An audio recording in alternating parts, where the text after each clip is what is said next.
room at the hotel I work in presently was complained about by a guest who claimed multiple shadows were walking past the end of her bed, keeping her awake. She was part of a film crew working on a project in the area, and her colleague offered to swap rooms because she didn't believe in that sort of thing, so we changed and cleaned their rooms, and she stayed in it that night and confirmed that her colleague was right and she had hardly slept herself. Strange thing is, it has never been reported by any other guests. I used to work in a country house hotel for about 11 years on the outskirts of my seaside town, which equally had breathtaking views of the moors, cliffs, and the sea. This particular village was known as the Seaside Resort That Never Happened, owned by a wealthy family in the 1800s.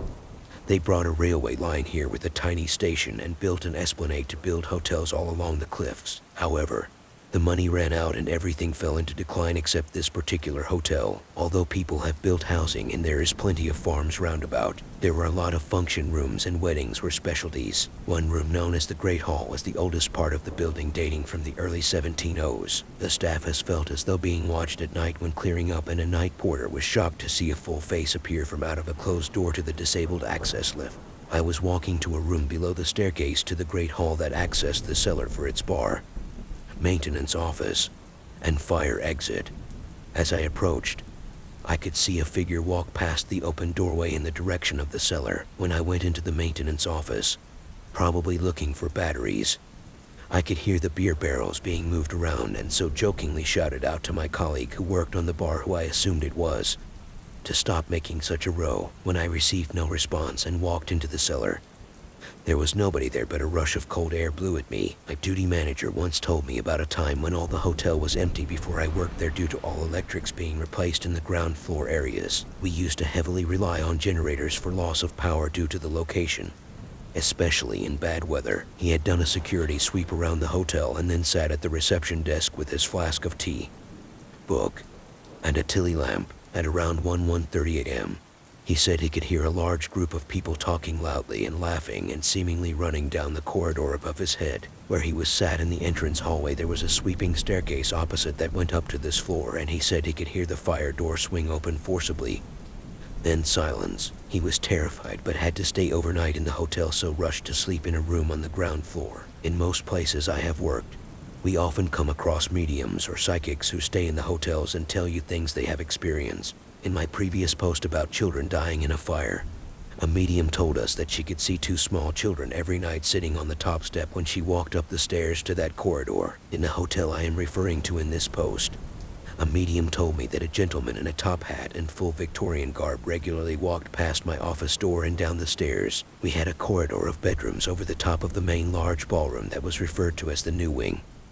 Although it had been built in the early 1980s, a temporary member of staff that was helping during the busy summer months called me into a room she was working in and asked quizzically if there was a fancy dress party in the function rooms downstairs today. When I said no to her, she went on to say that at the end of the corridor, she was in a room standing at the end of a bed putting a duvet on, and when she turned to look at the doorway, a man was looking at her in a deep blue uniform. She said she remembers his buttons shining in the sunlight from the windows, and he had a large handlebar mustache and a strange cap with a flat top on the crown. He wore a waistcoat with a watch chain and a watch in a little pocket. She asked if he was okay, but he just turned to walk back down the corridor.